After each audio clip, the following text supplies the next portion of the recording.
नमस्कार बच्चों, आप सभी का स्वागत है आपके अपने यूट्यूब चैनल होम साइंस में, जिसमें मैं आज आप सभी को पढ़ाने वाली हूँ एमए फर्स्ट ईयर का सेकंड प्रश्न पत्र बाल विकास। जी हाँ बच्चों, चाइल्ड डेवलपमेंट में से मैंने आज आप सभी के लिए प्रश्न लिया है गर्भपात तथा विफल प्रयास। और इससे पहले मैंने बाल विकास में पढ़ाया था प्रसव के प्रकार, और प्रसव के बारे में मैंने बहुत डिटेल में प्रसव की अवस्थाओं के बारे में समझाया था। और जिन बच्चों ने उस वीडियो को नहीं देखा है वो जाकर के डिस्क्रिप्शन में लिंक मैंने दे रखा है, वहां से जाकर के देख सकते हैं। और ये वीडियो हो सकता है लॉन्ग हो जाए, क्योंकि गर्भपात तथा विफल प्रयास ये 9 प्रकार के होते हैं। हम लोग इस वीडियो में पूरा डिटेल में जानेंगे, और वीडियो को आप लोग अंत तक देखा करें जिससे आपको समझ में आए। और जिन बच्चों ने अभी तक चैनल को सब्सक्राइब नहीं किया, चैनल को सब्सक्राइब कर लें। और यदि वीडियो पसंद आता है तो लाइक करना मत भूलें और अपने दोस्तों में शेयर करना ना भूलें। जैसा कि आप सब स्क्रीन पर देख पा रहे हैं, क्या है गर्भपात तथा विफल प्रयास। जी हाँ, अबॉर्शन एंड मिसकैरेज, इसके बारे में हम लोग जानेंगे। तो क्या है बच्चों गर्भपात? गर्भाधान के पश्चात 24 से 28 सप्ताह की अवधि में यदि गर्भ है उसकी समाप्ति हेतु उपभोग किए जाने वाला शब्द गर्भपात या अबॉर्शन कहलाता है। जो 24 से 25 सप्ताह का समय होता है, उस समय में यदि गर्भ का समाप्ति हो जाती है और यदि कुछ खाया पिया जाए, कुछ ऐसे हानिकारक यूज में आ जाते हैं जिससे अबॉर्शन हो जाता है, गर्भपात हो जाता है। इस अवधि तक भ्रूण में स्वतंत्र रूप से जीवित रहने की क्षमता नहीं होती है। यदि देखा जाए तो 24 से 28 सप्ताह तक जो बच्चा होता है, जो भ्रूण होता है, वो स्वतंत्र रूप से उसमें जीने की क्षमता नहीं होती है। इससे पहले मैंने आप सबको बताया था कि जो गर्भाधान होता है उसमें बच्चा 2 महीने के बाद ही कुछ कुछ उसका विकास होता है, लेकिन पूर्ण रूप से उसका विकास नहीं हो पाता है, जिससे 24 से 28 सप्ताह की अवधि में उसका यदि ऐसी कोई कंडीशन आ जाती है कि उसका गर्भपात हो सकता है, अकस्मात अपने आप हो सकता है। और गर्भपात जानबूझकर भी किया जाता है। जी हाँ, कुछ महिलाएं ऐसी होती हैं जो अपना अबॉर्शन जानबूझकर करती हैं, या कुछ जैसे प्रेजेंट टाइम में कुछ बालिकाएं हैं, जो महिलाएं हैं जो बिना शादी के संबंध स्थापित कर लेती हैं और उनका गर्भ रुक जाता है, जिसके कारण उन्हें अबॉर्शन करना पड़ता है। तो ये कह सकते हैं कि ये इस प्रकार के गर्भपात कौन से गर्भपात कहलाते हैं? जानबूझकर किए जाने वाले गर्भपात कहलाते हैं। अकस्मात अपने आप होने वाले गर्भपात को हम लोग विफल प्रयास कहते हैं या मिसकैरेज कहा जाता है। ये प्रश्न आता है, यदि मिसकैरेज क्या है? तो अकस्मात अपने आप से होने वाला जो गर्भपात होता है वही हमारा क्या कहलाता है? मिसकैरेज कहलाता है, विफल प्रयास कहलाता है। गर्भपात अबॉर्शन शब्द कुछ अर्थों में आपराधिक प्रसव है। जी हाँ, जो अबॉर्शन शब्द है कुछ शब्दों में कह सकते हैं यह आपराधिक प्रसव है, जैसे क्रिमिनल अबॉर्शन होता है। यह कृत्रिम रूप से किया गया गर्भपात है। आरंभिक सप्ताहों में यदि भ्रूण की मृत्यु हो जाती है तो गर्भपात अथवा विफल प्रयास हो जाता है।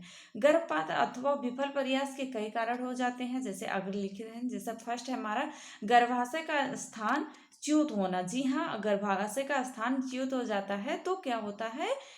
गर्भपात हो जाता है। और दूसरा हमारा संवेगात्मक आघात होना। जी हाँ, जो संवेगात्मक आघात होता है इसके कारण भी बच्चे जो महिला है उसका गर्भपात हो जाता है।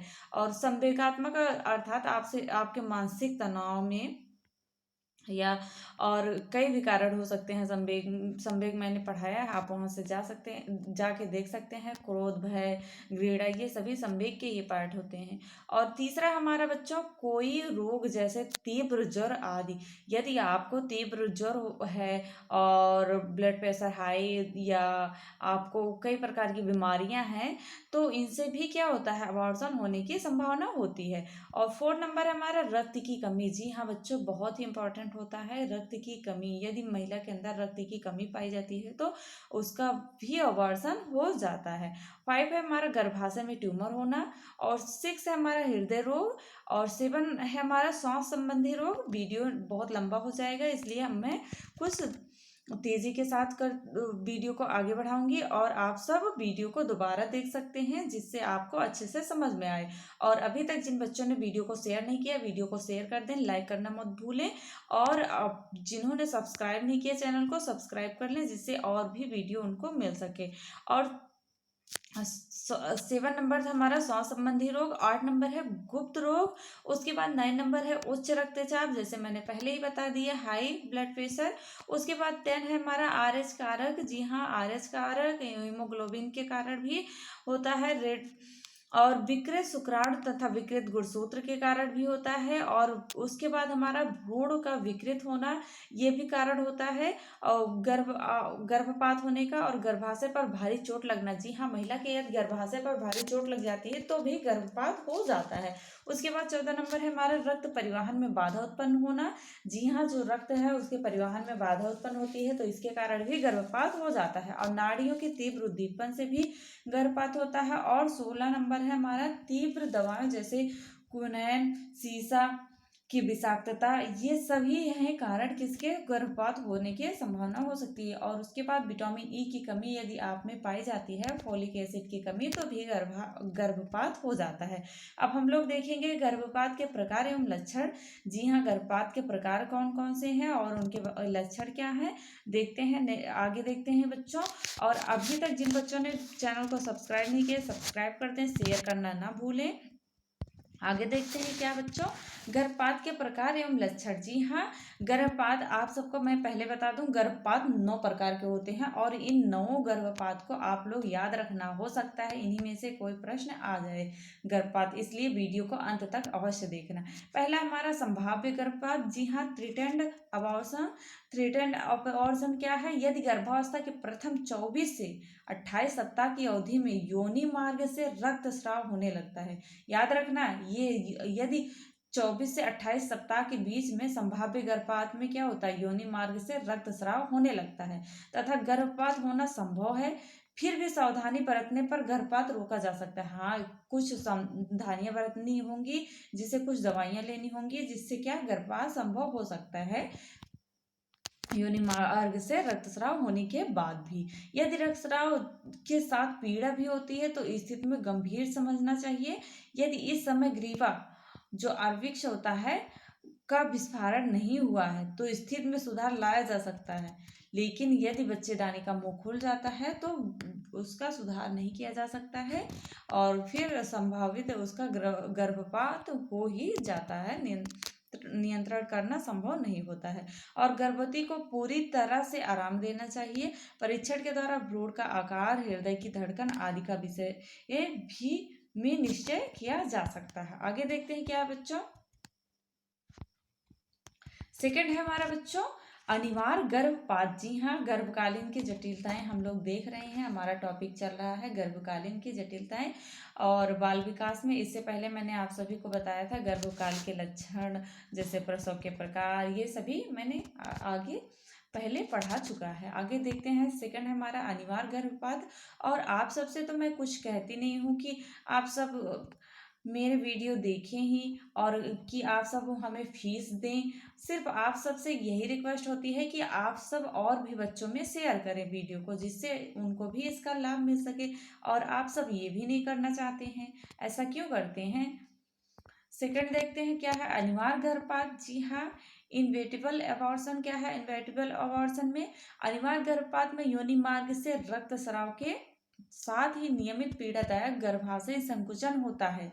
क्या होता है, कंट्रक्शन होता है, होने लगता है। इससे ग्रीवा विस्फारित हो जाती है तथा उल्बा जो एमनिन होता है वो निकल जाता है और रक्तस्राव की मात्रा अधिक हो जाती है तथा रक्त चमकीले लाल रंग के थक्कों सहित निकलता है। और फिर गर्भवती का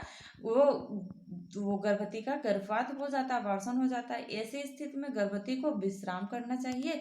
इस तरह के गर्भपात में अधिकांशतः भ्रूण की मृत्यु हो जाती है। यदि रक्तस्राव तीव्र हो गया है तो रोगी को बेहोश करके चूषण क्रिया करानी चाहिए, चूषण क्रिया या उसकी सफाई करानी चाहिए। ऐसी स्थिति में। उसके बाद हम लोग देखते हैं तीसरा है हमारा बच्चों अपूर्ण गर्भपात। जी हाँ, अपूर्ण गर्भपात इसको कहते हैं इनकम्प्लीट अबॉर्शन। जब अपरा प्लेसेंटा जो हमारा होता है, प्लेसेंटा अपरा का कुछ भाग गर्भाशय में ही रह जाता है, तो उसे हम अपूर्ण गर्भपात कहते हैं। इसमें सेप्टिक हो सकता है या यह जो होता है तथा यह पीयू सहित हो सकता है।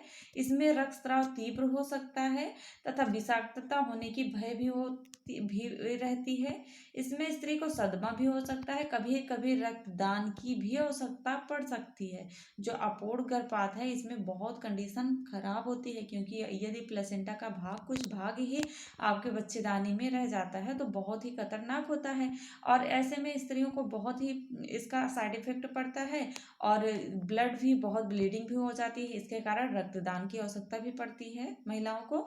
इस स्थिति में स्त्री को बेहोश करके गर्भाशय को साफ किया जाता है। जी हाँ, स्त्री जो होती है उसे बेहोश करके गर्भाशय की सफाई की जाती है, और इस स्थिति में गर्भवती को अस्पताल में भर्ती भी कराया जाता है। हम जाहिर सी बात है, यदि गर्भवती महिला को बहुत ही प्रॉब्लम हो रही है, यहाँ तक उसे ब्लड चढ़ाने की आवश्यकता पड़ गई है, रक्तदान की आवश्यकता पड़ गई है, तो जाहिर सी बात है वो हॉस्पिटल में ही रहेगी। अर्थात अपूर्ण गर्भपात बहुत ही क्रिटिकल होता है, इनकम्प्लीट अबॉर्शन।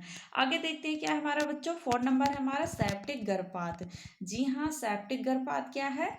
सेप्टिक अबॉर्शन अकस्मात हुई गर्भपात तथा विफल प्रयास से जो सेप्टिक की संभावना रहती है या स्थित अपूर्ण एवं प्रेरित गर्भपात भी आ सकती है। जैसा कि मैंने अभी आप सबको बताया इनकम्प्लीट गर्भपात के बारे में, वैसे ही इस अवस्था में भी होता है, सेप्टिक अवस्था में। इसमें ज्वर आता है, कंपन होते हैं और नाड़ी की गति 120 प्रति मिनट हो जाती है।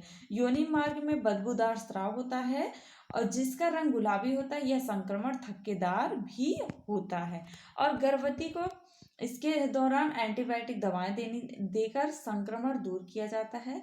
पूर्णतः चिकित्सक के निरीक्षण में स्त्री को रखना चाहिए। रक्त की कमी होने पर रक्त भी दिया जाना चाहिए। आगे देखते हैं, नेक्स्ट है बच्चों 5 नंबर है हमारा आदतन गर्भपात। जी हाँ, आदतन गर्भपात क्या है? Habitual abortion. हैबिचुअल अबॉर्शन में होता है क्या बच्चों? जब एक के पश्चात एक अनेक बार गर्भपात होता है तो उसे आदतन गर्भपात कहते हैं। इसका प्रमुख कारण होता है प्रोजेस्टेरॉन। जी हाँ, जो प्रोजेस्टेरॉन होता है उसकी कमी हो जाती है, जिसके कारण क्या होता है? गर्भपात हो जाता है। कौन सा गर्भपात? आदतन गर्भपात। और गर्भाशय के मध्य की ओर पाई जाने वाली आंतरिक श्रावणी कभी कभी ढीली हो जाती है, जिससे भ्रूण रुकता नहीं है। जो आंतरिक श्रावणी होती है वो ढीली हो जाती है गर्भपात की, और फिर भ्रूण अंदर रुक नहीं पाता है, जिसके कारण फिसल कर ग्रीवा तक आ जाता है बच्चा। भ्रूण जो होता है इसमें प्रसव में पीड़ा नहीं होती है, और इसके लिए चिकित्सक के परामर्श से एक ग्रीवा पर एक विशेष रिंग लगा दी जाती है। जो ग्रीवा है उस पे एक विशेष प्रकार की रिंग लगा दी जाती है, जिससे भ्रूण फिसल कर बाहर ना आ सके और गर्भवती को पूर्ण आराम देना चाहिए। आगे देखते हैं क्या है बच्चों, 6 नंबर है हमारा बच्चों, 6 नंबर है क्या हमारा बच्चों? चिकित्सीय गर्भपात। जी हाँ, थेरेप्यूटिक अबॉर्शन। थेरेप्यूटिक अबॉर्शन में क्या होता है? यदि गर्भ के कारण या किसी अन्य कारण से गर्भवती की जान का खतरा हो तथा गर्भपात कराने से उसका जीवन सुरक्षित हो सकता है, तो गर्भ के कारण स्त्री के शारीरिक मानसिक स्वास्थ्य को बुरा प्रभाव पड़ता है, तो भ्रूण के गंभीर विकृत और शारीरिक तथा मानसिक रूप से विकलांग होने की संभावना होती है। तो ऐसी स्थितियों में गर्भपात कराना हितकारी होता है। यदि महिला को कोई दिक्कत हो रही, कोई मानसिक प्रॉब्लम है, शारीरिक प्रॉब्लम है, वह बीमार चल रही है, और इस या फिर जैसे कि आदि यदि महिला किसी बीमारी से बहुत दिनों से पीड़ित है, तो उसका असर बच्चे पर पड़ेगा। तो बच्चा जैसे ही जन्म लेगा तो उसका भी स्वास्थ्य बिगड़ सकता है। ऐसे में क्या होता है? चिकित्सीय गर्भपात कराया जाता है, जो हितकारी भी होता है और उपयोगी भी होता है। इसे चिकित्सीय गर्भपात कहते हैं। आजकल अनेक स्थितियों में कानूनन गर्भपात किया जाता है। हृदय रोग, उच्च रक्तचाप, गुर्दे की बीमारी, फेफड़ों के रोग। यदि आप सबसे पूछा जाए कि किन किन बीमारियों में गर्भपात कराया जाता है, चिकित्सीय गर्भपात किन किन बीमारियों में किया जाता है, तो आप सब आंसर करेंगे हृदय गर्भपात, और सॉरी बच्चों, हृदय रोग में होता है, और उच्च रक्तचाप के कारण होता है, और गुर्दे की बीमारी यदि महिला को है तब भी गर्भपात किया जाता है, और फेफड़ों से संबंधी कोई बीमारी है, और यदि महिला को कैंसर है, यकृत की बीमारी है, तो ऐसे में क्या होता है, ऐसे में गर्भपात कराना अनिवार्य हो जाता है, चिकित्सीय गर्भपात कराना, क्योंकि यदि गर्भपात नहीं कराया जाएगा तो गर्भावस्था की वृद्धि के समय ही माता के जीवन पर बहुत ही खतरा पड़ सकता है। इसके अलावा यदि गर्भवती वायरस रोग से पीड़ित है तो क्या होगा, वायरस रोग से पीड़ित है तो भ्रूण का सहजता से पहुंचता है, जो वायरस है वह भ्रूण तक सहजता से पहुंच जाता है, और उसका आरएस फैक्टर जो होता है, अनुवांशिक रोग, पागलपन आदि अवस्थाओं में गर्भपात कराना आवश्यक होता है, और पारिवारिक नियोजन हेतु ही चिकित्सकीय जो गर्भपात है वो कराया जा सकता है। आगे देखते हैं, इस अवस्था में रोगी स्त्री को पूर्ण विश्राम देना चाहिए, गर्भवती का संपूर्ण परीक्षण करना चाहिए, और उसके बाद हमारा 7 नंबर है बच्चों, पूर्ण गर्भपात। जी हाँ, कंप्लीट अबॉर्शन। इसमें गर्भाशय के संपूर्ण पदार्थ पूर्ण रूपेण गर्भाशय से बाहर निकल जाते हैं। इसके बाद दर्द कम हो जाता है तथा रक्तस्राव भी कुछ दिनों बाद स्वयं ही बंद हो जाता है, जिससे डॉक्टर अथवा अनुभवी नर्स गर्भाशय से निकले पदार्थों को अच्छी तरह देखकर सरलता से समझ सकती हैं कि गर्भपात पूर्ण है अथवा नहीं। इस अवस्था में विश्राम की बहुत ही आवश्यकता होती है। कैसा भी गर्भपात यदि होता है, अबॉर्शन होता है, तो उसमें महिलाओं को पूर्ण विश्राम की आवश्यकता होती है। जी हाँ, और इसमें ब्लड की कमी भी आ जाती है, जिससे कभी कभी तो महिलाओं को ब्लड रक्तदान भी करवाना पड़ता है। और नेक्स्ट है हमारा बच्चों 8 है, क्या है, अपर्याप्त या लुप्त गर्भपात। जी हाँ, मिस्ड अबॉर्शन।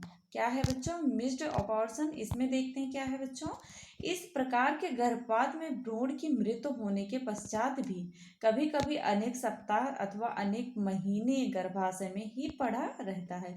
जैसे कि बच्चा है, जो भ्रूण है, वो उसकी मृत्यु तो हो जाती है, अबॉर्शन के दौरान उसकी मृत्यु हो जाती है, और गर्भ में बहुत कई कई महीने तक पड़ा रहता है, जैसे अनेक महीने तक गर्भाशय में पड़ा रहता है वह भ्रूण, जिसके कारण आकार स्थिर रहता है, गर्भाशय का आकार तो स्थिर रहता है, पर ग्रीवा कसकर बंधा रहता है, जो ग्रीवा होता है वो कसकर बंधा रहता है, जिसके कारण जो भ्रूण होता है वो उसकी मृत्यु हो जाती है, वो बाहर नहीं निकल पाता है, जिससे भूरे रंग का स्त्राव होता रहता है, और हल्के भूरे रंग का स्त्राव होता रहता है महिला में, और महिला को लगता है कि अभी मेरा अबॉर्शन मिसकैरेज नहीं हुआ है, मिस्ड अबॉर्शन नहीं हुआ है।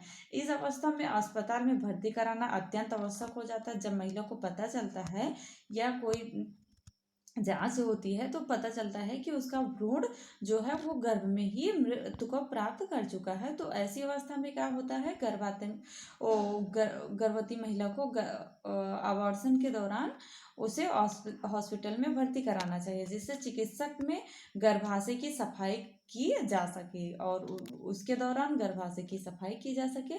और हमारा नेक्स्ट है बच्चों, प्रेरित गर्भपात। जी हाँ, आखिरी है हमारा इंड्यूस्ड अबॉर्शन। इंड्यूस्ड अबॉर्शन में जानते हैं क्या है, प्रेरित गर्भपात में तात्पर्य जानबूझकर गर्भपात कराना होता है। यह गर्भपात जो होता है जानबूझकर किया जाता है, इसे आपराधिक गर्भपात की कहा जाता है। यदि प्रश्न में बनता है प्रेरित गर्भपात कौन सा गर्भपात कहलाता है, तो यह आपराधिक गर्भपात कहलाता है, जिसे हम क्रिमिनल अबॉर्शन भी कह सकते हैं। परंतु आजकल इस प्रकार गर्भपात कराना आपराधिक नहीं माना गया है। इसमें गर्भ की यथाशीघ्र सफाई कराने की कोशिश की जाती है।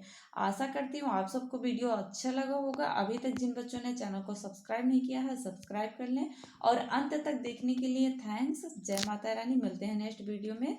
नेक्स्ट वीडियो में आप सभी के लिए 7 प्रश्न होंगे जो बहुविकल्पीय होंगे, और उन सभी 7 प्रश्नों का आंसर आप सबको देना होगा।